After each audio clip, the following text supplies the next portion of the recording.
Bismillah, Assalamualaikum. Perkenalkan, nama saya Abdullah Syahrul Syaban dengan nomor NIM 231010315, jurusan Ekonomi Syariah. Di sini insya Allah saya akan membuat tugas untuk video mata kuliah Fikih Muamalah. Oke, yang pertama saya akan menjelaskan pengertian Fikih Muamalah. Ya, muamalah adalah aturan-aturan Islam yang mengatur manusia dalam urusan duniawi dan pergaulan sosial.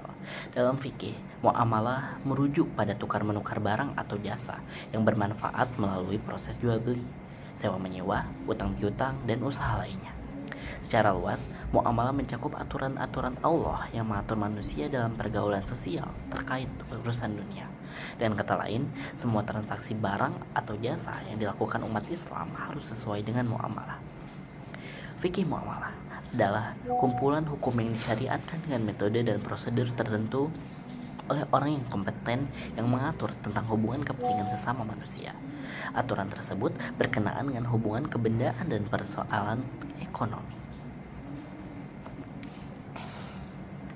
Fikih muamalah adalah bagian penting dari ajaran Islam yang mengatur segala hal yang berkaitan dengan transaksi, bisnis, dan hubungan sosial.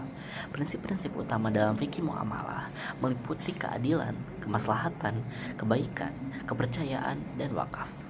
Berikut 4 hal yang perlu diperhatikan ketika bermuamalah. Pertama, larangan menggunakan cara-cara batil. Muamalah harus dilakukan tanpa unsur riba. Yang kedua, tidak boleh zolim atau aniaya. Cara yang digunakan dalam muamalah tidak boleh merugikan pihak lain. Lalu selanjutnya, tidak menggunakan spekulasi atau judi. Muamalah juga tidak boleh melibatkan unsur perjudian. Dan yang terakhir, tidak melakukan transaksi jual beli barang haram. Hal yang membuat seorang muslim perlu mempelajari fikih muamalah agar mereka mengetahui transaksi-transaksi yang diperbolehkan atau tidak. Memahami fikih muamalah sangat penting karena membantu kita mengetahui apa yang diperbolehkan dan tidak diperbolehkan dalam transaksi sehari-hari. Dengan mempelajari fikih muamalah, kita dapat menghindari pelanggaran hukum Islam dalam berbagai aspek kehidupan termasuk dalam bisnis, keuangan, dan hubungan sosial. Prinsip-prinsip fikih muamalah mengajarkan kita untuk bertindak dengan keadilan, etika, dan tanggung jawab terhadap orang lain. Fikih muamalah memiliki peran penting dalam mengatasi permasalahan ketimpangan ekonomi dan sosial. Mari kita eksplorasi lebih lanjut. Yang pertama, di sini pengaturan transaksi ekonomi. Fikih muamalah mengatur transaksi ekonomi dan sosial berdasarkan prinsip-prinsip Islam. Ini mencakup jual beli, pinjam meminjam, warisan, dan lain sebagainya.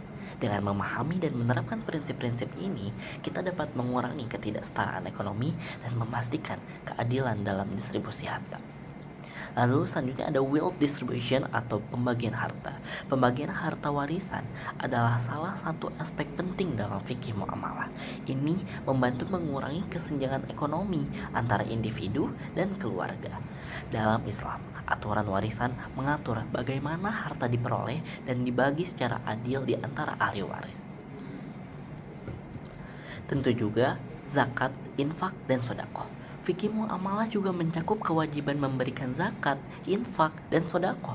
Ini bertujuan untuk mengurangi ketidaksetaraan sosial dan membantu mereka yang membutuhkan. Dengan memenuhi kewajiban ini, kita dapat memperkuat solidaritas sosial dengan mengurangi kesenjangan.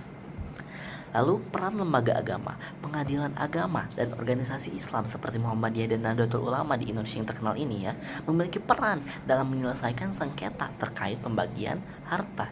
Dengan mengikuti aturan fikih muamalah, mereka dapat memastikan keadilan dan mengurangi konflik dalam keluarga. Dan yang pasti dan tentunya, fikih muamalah mencegah konflik. Dengan menghormati aturan Islam, kita dapat meminimalkan ketidaksetaraan ekonomi dan sosial. Jadi, fikih muamalah bukan hanya teori, tetapi juga solusi praktis untuk mengatasi ketimpangan ekonomi dan sosial. Terima kasih. Sekian tugas video dari saya. Jika ada kesalahan, saya meminta maaf. Dan akhirul kalam, wassalamualaikum warahmatullahi wabarakatuh.